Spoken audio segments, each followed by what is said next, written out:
Hello team, this is Ajay, your CTO. Today we will be understanding a critical step involved in the onboarding of students. I am talking about the aptitude test. Aptitude test is mandatory for all the students to qualify for the next step in the selection process. Your understanding of this end-to-end process is critical, so your attention to this is appreciated.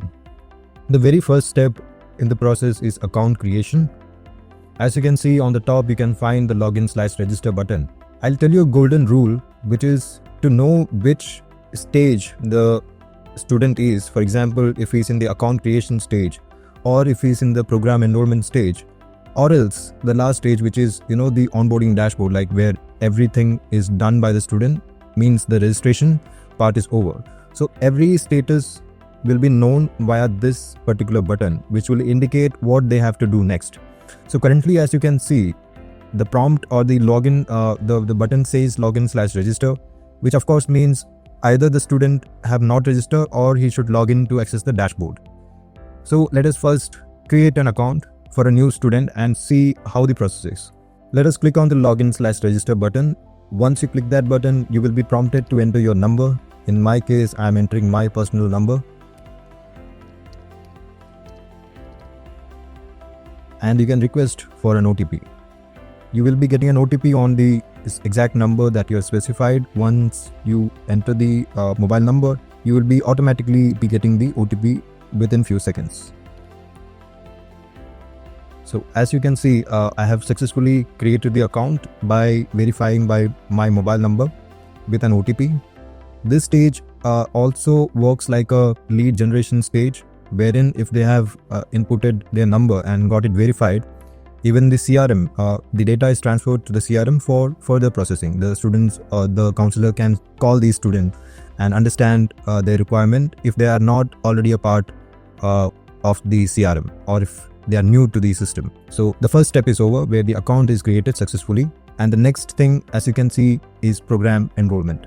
So if you click on this exact button, it will take you to the listing of all the courses that we have. One other thing which I would like to point out is, if you are noticing, as I said, the prompt or the text in this button have changed, and it is indicating that your account creation is done and you have to enroll in a course next. For the demo purpose, let's enroll in the Axis Bank Sales Officer program.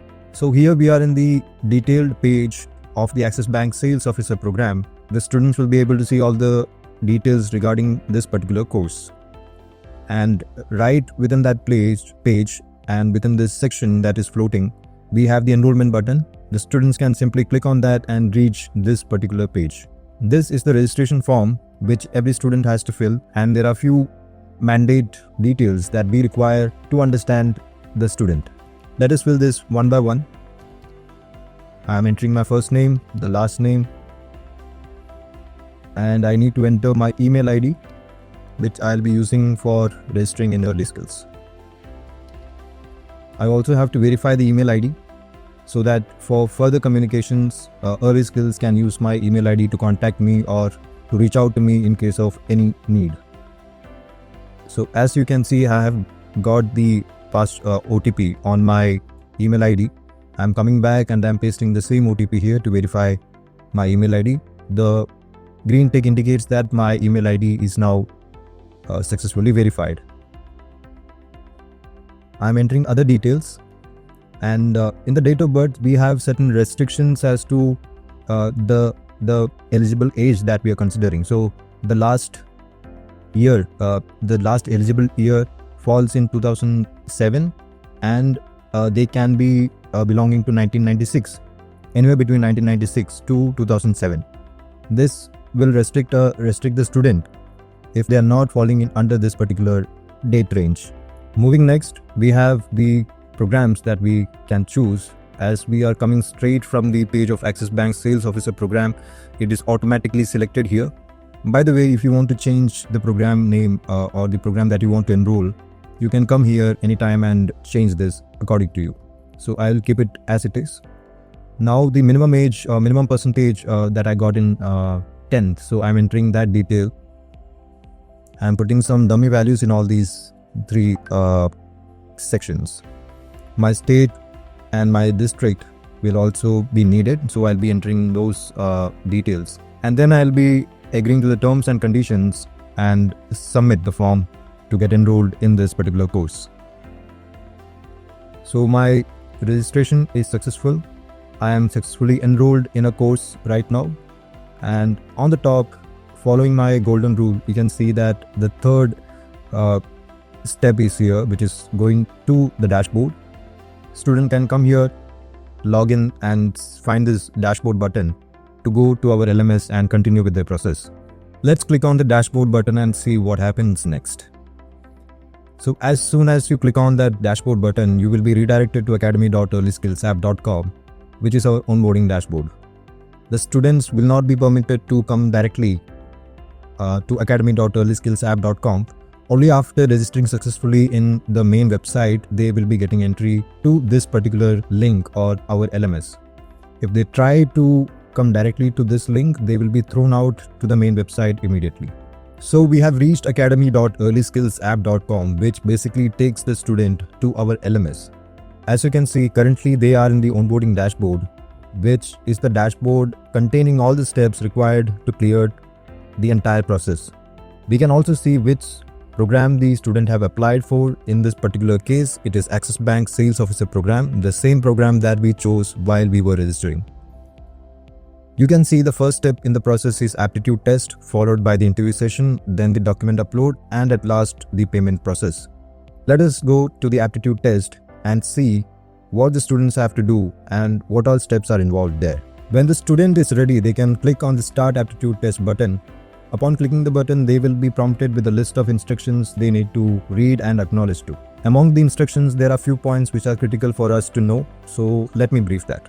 The aptitude test contains around 100 questions divided into 4 sections. The sections are, first of all, we have the financial awareness section. Second, we have the computer knowledge. Third, the quantitative and reasoning section. And at last, we have the verbal comprehension section. Combinedly, the total marks they can obtain is 100, out of which they should score minimum 40% marks to qualify. Also, it is mandatory for them to pass each section individually, which means that every section, which contains 25 questions each, needs to be cleared by obtaining 10 marks minimum in each section.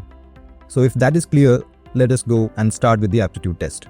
So this is the aptitude test dashboard where they can see individual questions and the options associated with that question. On the top right hand side, you can also see the timer running, which is automatically running as soon as you reach this particular page.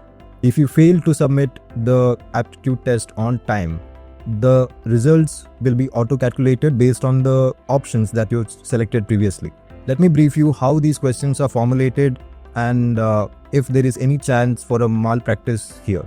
So the aptitude test, as I told you, since it is consisting of 4 different sections, we have a huge question bank in our backend which contains around 100 to 200 questions for each sections. Every time a student attempt the aptitude test, the questions will be randomized and also the sequence will be randomized.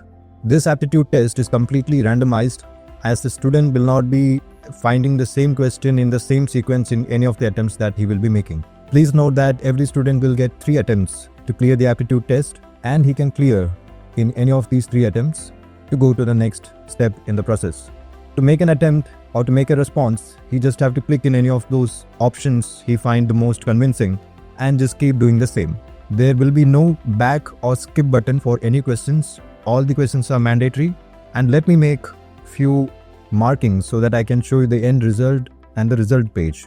By the way, to prevent any accidental tab closing or to prevent any accidental refreshing of this page, we are prompting this particular warning which says that if you are trying to do it intentionally or unintentionally, the count of this aptitude will be made and the options that you have made till now will be considered as your marks. Let me complete this by making some random choices, and let me complete the aptitude test by submitting the last question also.